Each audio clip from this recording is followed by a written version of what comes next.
Hey y'all, welcome back to another episode of the Emotionally Distant Wife podcast. My name is Brittany Love, I'm your host, and today we have a special guest.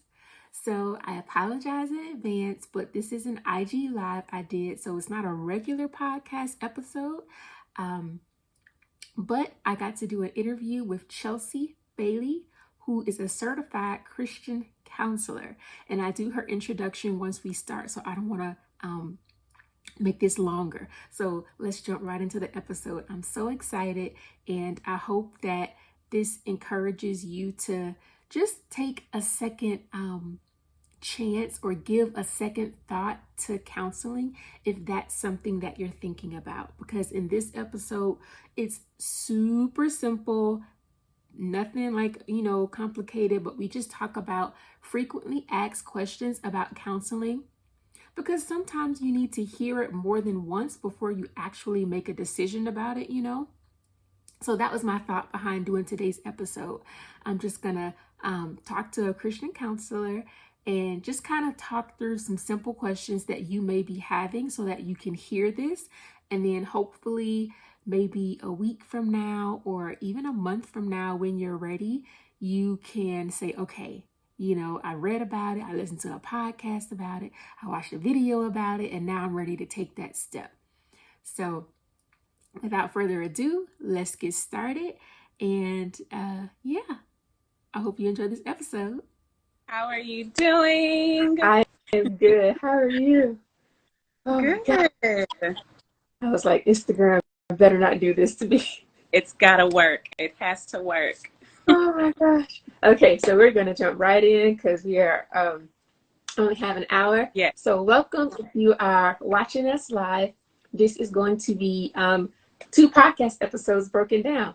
So I have Chelsea Bailey with me. She is a certified Christian counselor. She has been working in the field of counseling for a total of 8 years. She is passionate about helping her clients process through life's most disrupting challenges while building their relationship with God. Love it. Her clients are influential women of faith that powerfully commit to their healing process, all while walking unapologetically. Sorry, it's not coming out. Unapologetically in their calling. Okay, we got it. So, I invited her on here to do In Place of Selah today, for those who follow and know what I'm talking about, because I just wanted to give someone who thinks I might be interested in counseling, but I'm nervous about it. So we're going to go through some really basic questions, and then also a little deeper questions if we have time to get to them. So, if there's anything else you want to add after that, let me know before we start. Perfect intro. Okay, perfect. Let's get these questions up.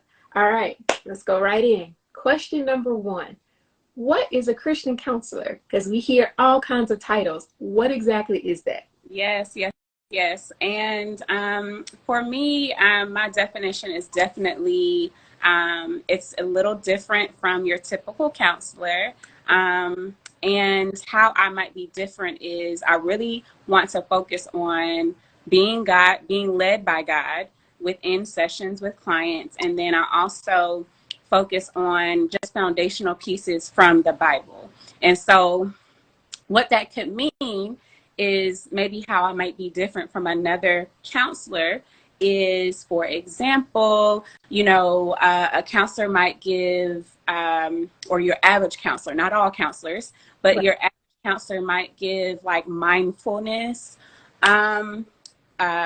different coping mechanisms, that might be more kind of worldly. And sometimes it might dive into the new age too sometimes. So even when sometimes a counselor might mention meditation and different coping mechanisms that, for me, for example, as a Christian counselor, I definitely want to make sure, for example, if we're talking about meditation, it is going back to the Word of God and what meditation is described with the Word of God.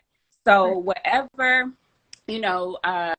I discuss with clients, I always want to make sure it has some type of biblical foundation and that we are being led by God and not, some of the worldly techniques that we actually might learn in school as a counselor. So, you know, it's just some different worldly things and techniques that we might learn versus, again, making sure as a Christian counselor, I'm focused on those biblical foundational pieces. Nice, good. Yes.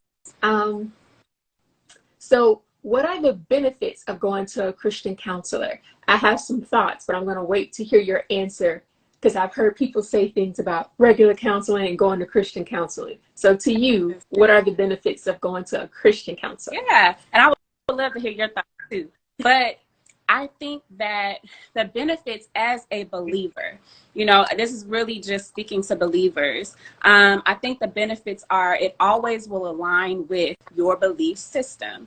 And so basically what I talked about with that first question, you know, you can go to a counselor or a therapist and you might notice, wow, like this is kind of going against my beliefs. Some of these techniques that might be suggested are going against my beliefs, which is interesting because I have had clients that say that. It's like, you know, I kind of didn't relate to the counselor, right? So the benefits are definitely the alignment back with God. And I really believe that God wants us to heal our mind. He wants us to heal emotionally and all of those things. But I really think it's imperative that we align that back with God, especially when you're dealing with the spiritual and all of that. So those are definitely benefits as a believer. Yes. So one of the reason why I asked that question is because sometimes people, when they say like go to counseling, they feel like, and this could be true. So again, this is not a blanket statement, but they feel like Christian counselor just means they're just going to go throw scripture at you, and there's not going to be any educational or training within the actual field of counseling. So yeah, that perspective. I love that perspective, and I didn't even think about that, but that's 100% the truth. I think that you know, you might have more of an understanding with me, but I definitely think that I'm different in the sense of I am goal oriented, I am solution focused, and I'm always focused on that client's goal. And so when you say, oh, it's just going to be Bible, almost like Bible study, no, not at all, right? We're still dealing with your goal and your end goal so that we can make sure, okay, we have that biblical foundation and everything is aligning back to God and what he sees for that client's life. Yeah, I love it. That's good. So if someone were to try to, I guess you kind of already answered it, but if you have anything else for someone who says, well, don't go to a Christian counselor because blank, blank, blank, like what could you possibly give for a con for going to a Christian counselor if you had to try to think of one? If you don't have one, that's okay. Yeah. But I just want to think through that because people's friends, their family, or other, peers might say these things. So it just helps to kind of have someone think through the question for you to kind of help you out. Yeah. Yeah, I think you're hitting on something. I honestly think that it's not just Christian counseling. I think that overall that therapy or that counseling is scary. Like people really fear it. Like I don't want to go to a stranger and give, all of my, just spill out all of my information to a stranger. And to be quite honest with you, I understand that, right? But my thing that I always say is to make sure you are doing your research, but making sure you are like, how can I say, like aligned with that counselor, meaning you find that counselor to be relatable for you, or it's a good fit for you. I think sometimes people might go to a counselor and just one and done, I didn't like it, or it wasn't for me. But really it's like, okay, no, do your research and make sure you are just in a good connection with that particular person. It's okay to go to a couple and try it out, and just a few to try it out, right?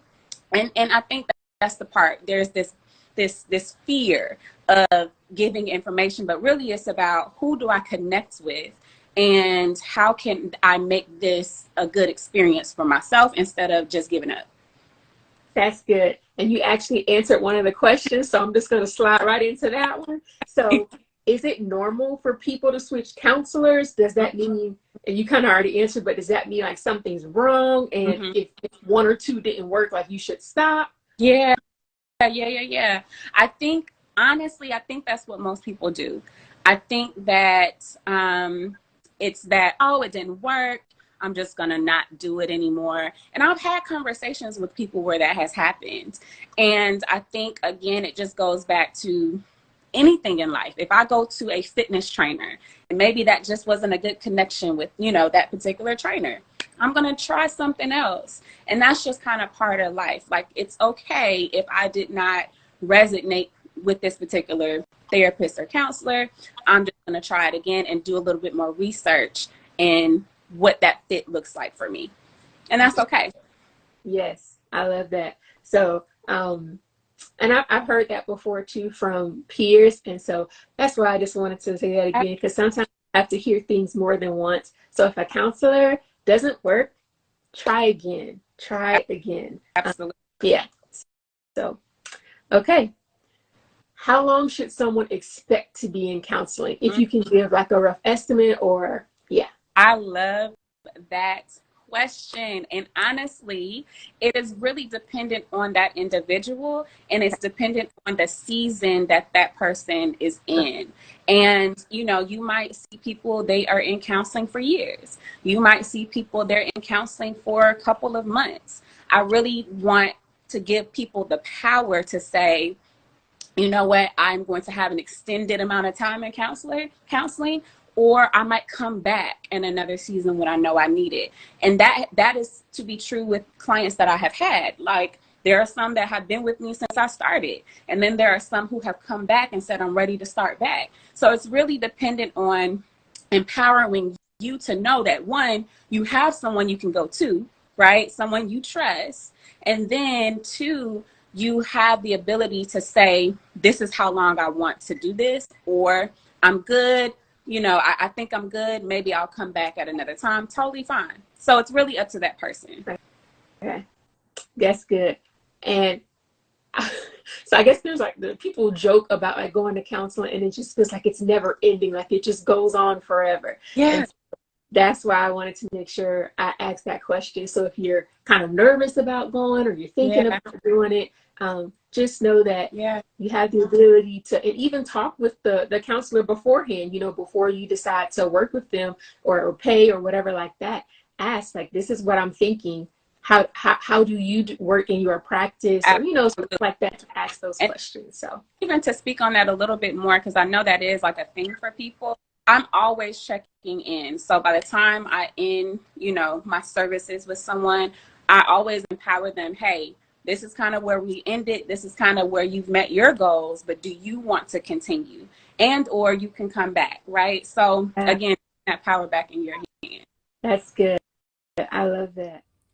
Hey y'all, I just want to quickly pause really quick in this episode to let you know that it is brought to you by Creative Kids TV. That is another account that I have where I share with you how you can create a new story for your family through Christ, credible educators, and creative arts.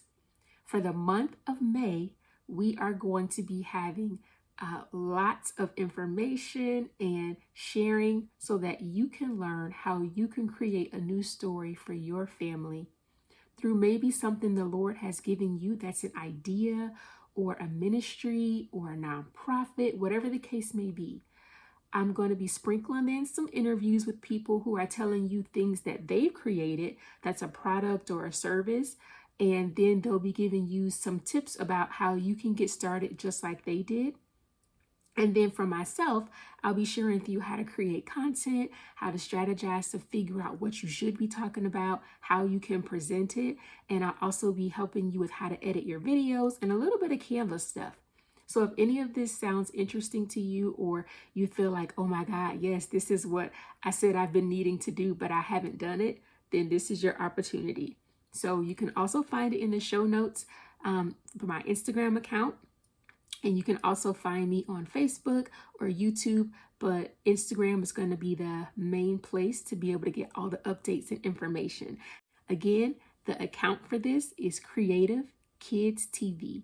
And if it helps, you might have to put in Brittany Love or Brittany Creative Kids TV, and I should pop up. All right, I'm so excited for you to join me if this is something you're interested in. Now let's get back to the episode.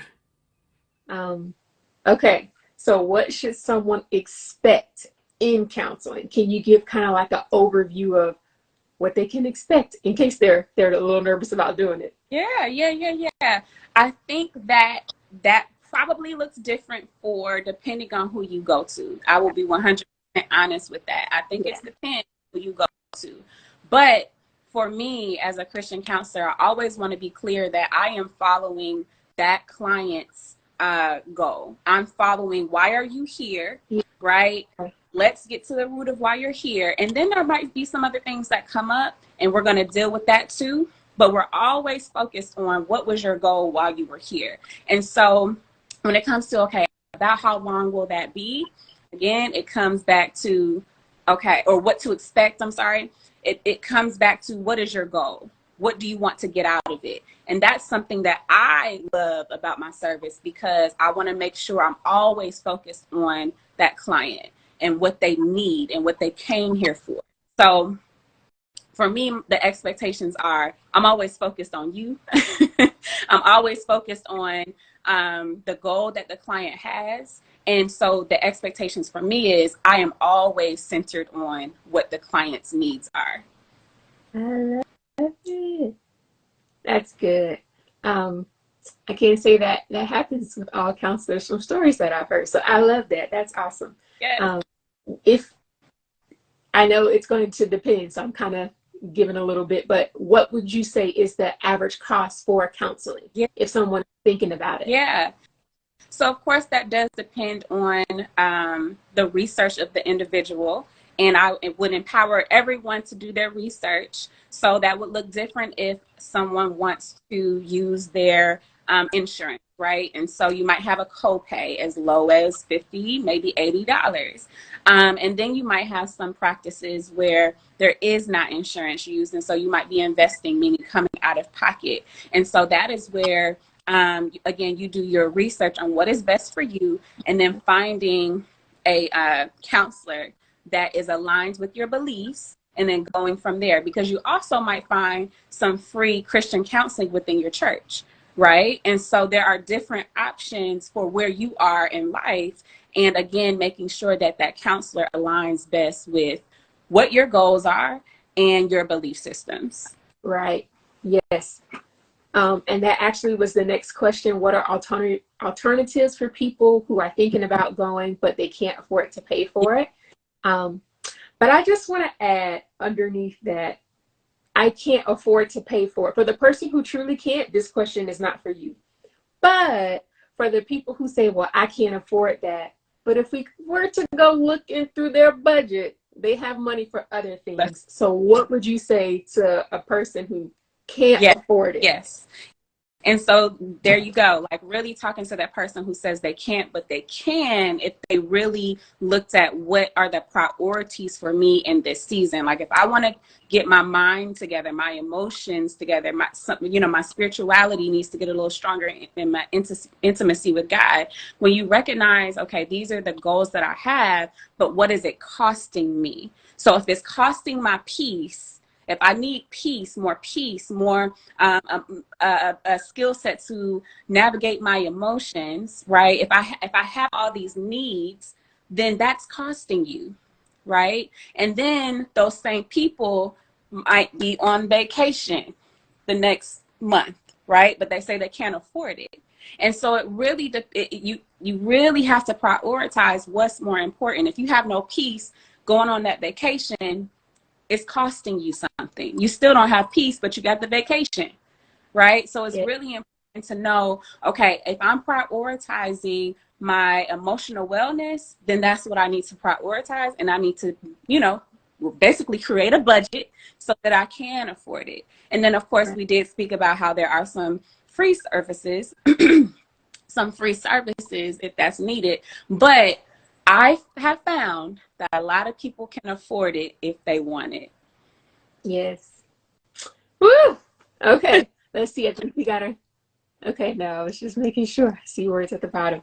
Okay, so our next question is, what are some reasons people give you that stop them from going to counseling? And Mm, are those reasons valid? So if you can kind of talk through any reasons that you yeah, hear from people yeah, who say, yeah, I want to go, but so not the money, but like, sure. but Yeah. blank.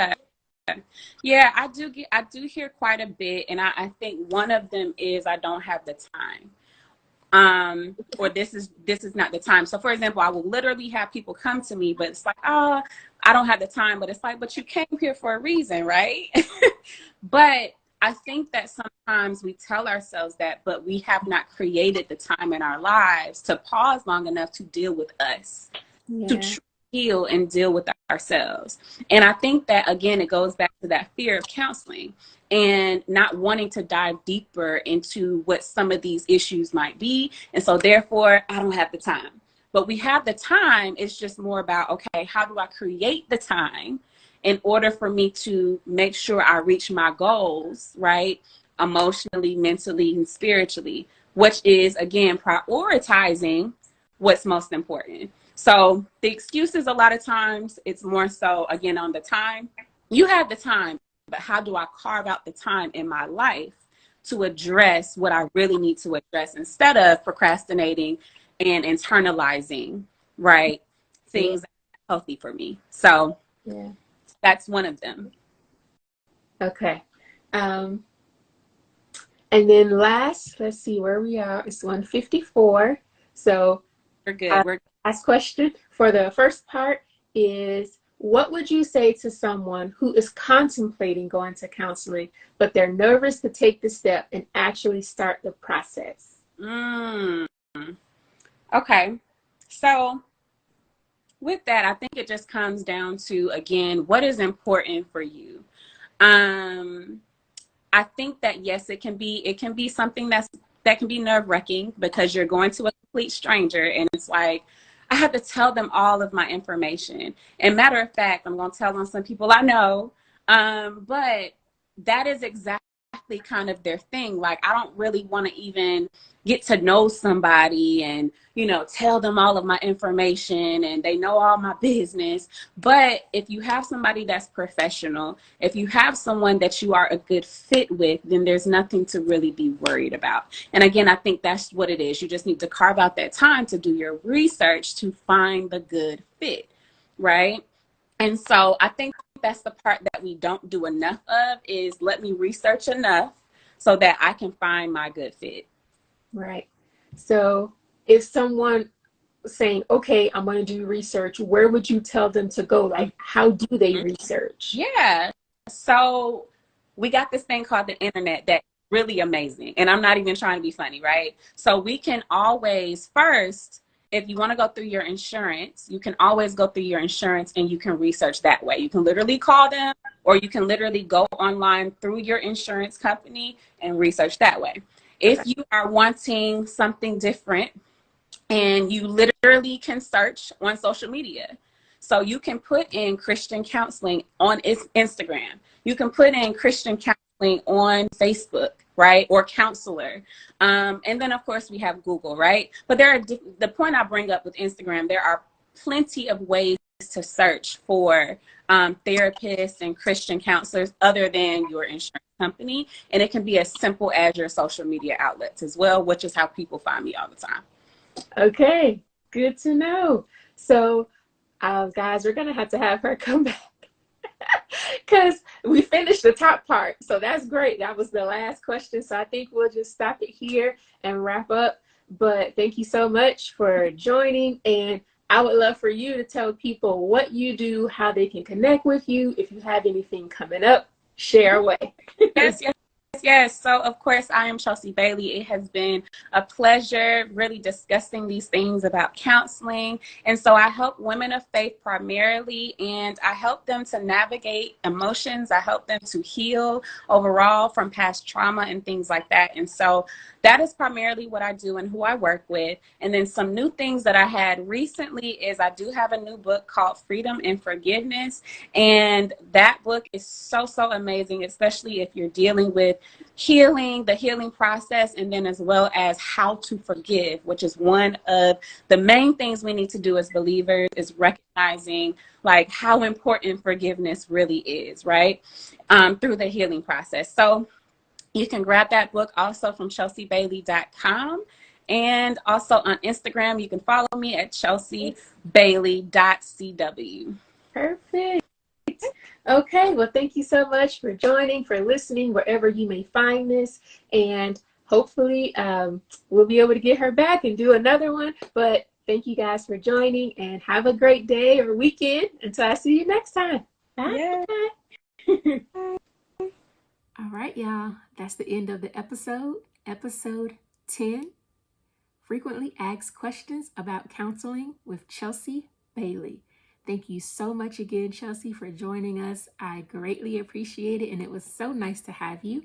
If you guys would like to connect with her, her information is in the show notes. You can check out her website. You can check out her book, Freedom and Forgiveness, which she talked about. And you can also look at any services that she has if that's something that you're interested in.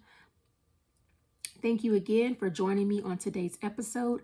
Watch out for next month's episode 11, because she'll be back with part 2. And that is really good because we talk about some misconceptions about counseling and some signs that, sis, bruh, it's time to get counseling. And that's okay. So we talked through those things and it was so good. So stay tuned for that. All right. Again, my name is Brittany Love. I am your host of the Emotionally Distant Wife podcast. I so appreciate you listening because I believe that God is wanting to work in your heart, in your mind, in your emotions, and in your friend group, your family, your marriage. He desires to see you grow and mature and be conformed into the image of Christ. And I pray that this episode or this podcast is just a small part of helping you to grow, to become the man or woman of God that He is calling you to be. There is so much beauty on the other side of you growing and allowing Him to work in your heart to build those deep, meaningful, and intimate relationships with your spouse and with others. All right. Bye, y'all.